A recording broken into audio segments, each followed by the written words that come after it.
ओम शांति मित्रों, कैसे हो? अच्छे हो ना? Good morning. सुनेंगे आज की कहानी। टाइटल है कर भला तो हो भला। एक माँ थी, उसका एक बेटा था। माँ बेटे बड़े गरीब थे।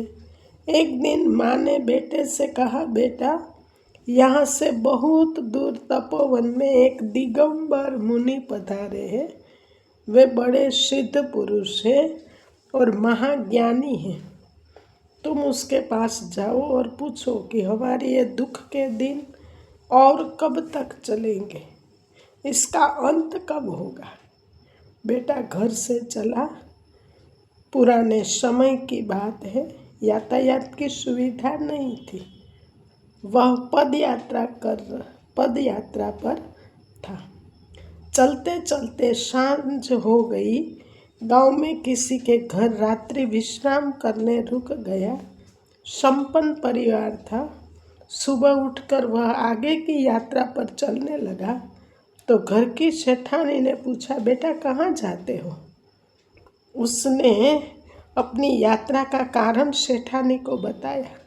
तो सेठानी ने कहा, बेटा एक बात मुनिराज से मेरी भी पूछ आना कि मेरी यह इकलौती बेटी है, वह बोलती नहीं है, गूंगी है, वह कब तक बोलेगी तथा इसका विवाह किससे होगा?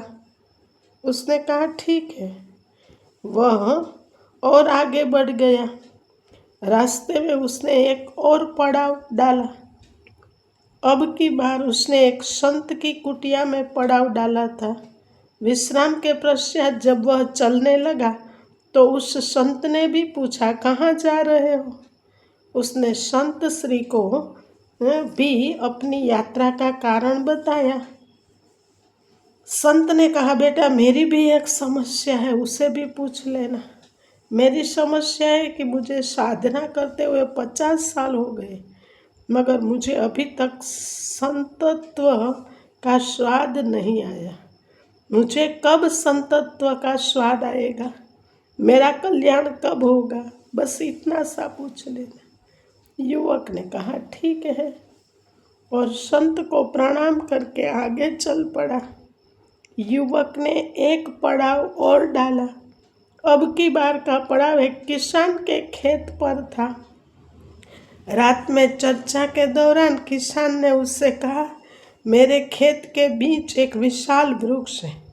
मैं बहुत परिश्रम और मेहनत करता हूँ, लेकिन उस बड़े वृक्ष के आसपास दूसरे वृक्ष पनपते नहीं हैं। पता नहीं क्या कारण है। किसान ने युवक से कहा, मेरी भी इस समस्या का समाधान कर लेना। युवक ने स्वीकृति में सिर हिला दिया और सुबह आगे बढ़ गया। अगले दिन वह मुनिराज के चरणों में पहुंच गया। मुनिराज के दर्शन किए। दर्शन कर उसने अपने जीवन को धन्य माना।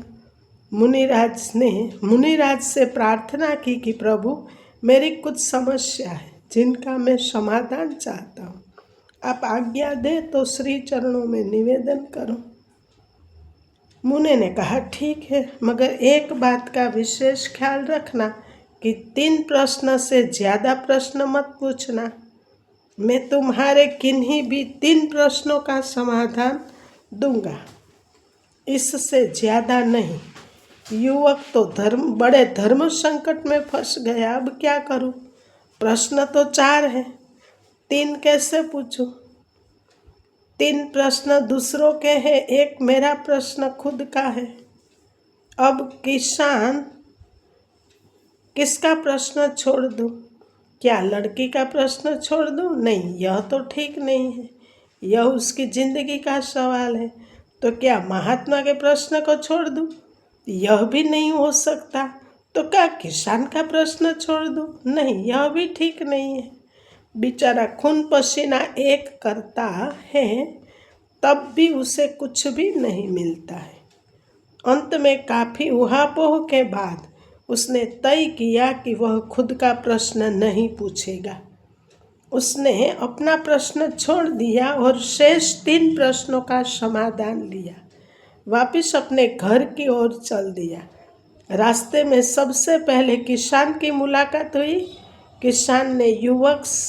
किसान से युवक ने कहा, मुनिराज ने कहा है कि तुम्हारे खेत में जो विशाल वृक्ष है उसके नीचे चारों ओर सोने के कलश दबे हुए हैं, इसी कारण से तुम्हारी मेहनत सफल नहीं होती है। किसान ने वहाँ खोदा तो सचमुच सोने के कलश निकले। किसान ने कहा, बेटा यह धन संपदा तेरे कारण से निकली है, इसलिए इसका मालिक भी तू है। और किसान ने वह सारा धन युवक को दे दिया। युवक आगे बढ़ा। अब संत के आश्रम में आया। संत ने पूछा, मेरे प्रश्न का क्या समाधान बताया है? युवक ने कहा, स्वामी जी माफ़ करना, मुनिराज जी ने कहा है कि आपने अपनी जटाओं में कोई कीमती मणि छुपा रखी है। जब तक आप उस मणि का मोह नहीं छोड़ेंगे तब तक आपका कल्याण नहीं होगा। साधु ने कहा, बेटा तू ठीक ही कहता है। सच में मैंने एक मणि अपनी जटाओं में छिपा रखी है और मुझे हर वक्त इसको चोरी हो जाने का भय बना रहता है, इसलिए मेरा ध्यान भजन सुमिरन में भी नहीं लगता। ले अब तू इसे ही ले जा। और साधु ने वह मणि उस युवक को दे दी। युवक दोनों चीज़ों को लेकर फिर आगे बढ़ा। वह सेठानी के घर पहुंचा। सेठानी दौड़ी दौड़ी आई और पूछा, बेटा बोल क्या कहा है मुनिराज ने? युवक ने कहा, माँ जी, मुनि जी ने कहा है कि तुम्हारी बेटी जिसको देखकर ही बोल पड़ेगी वही उसका पति होगा। अभी सेठानी और युवक की बात चल ही रही थी कि वह लड़की अंदर से बाहर आई और उस युवक को देखते एकदम से बोल पड़ी। सेठानी ने कहा, बेटा आज से तू इसका पति हुआ।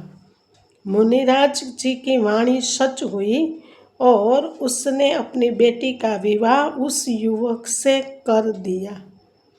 अब वह युवक धन, मणि और कन्या को साथ लेकर अपने घर पहुंचा। माँ ने पूछा, बेटा तू आ गया, क्या कहा है मुनिश्री ने? कब हमें इन दुखों से मुक्ति मिलेगी? बेटा ने कहा, माँ मुक्ति मिलेगी नहीं, मुक्ति मिल गई है। मुनिराज के दर्शन कर मैं धन्य हो गया।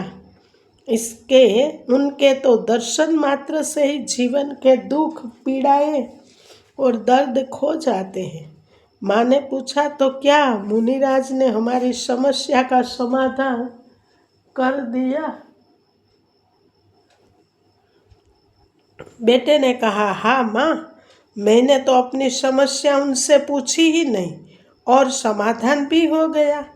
माँ ने पूछा, वो कैसे हुआ?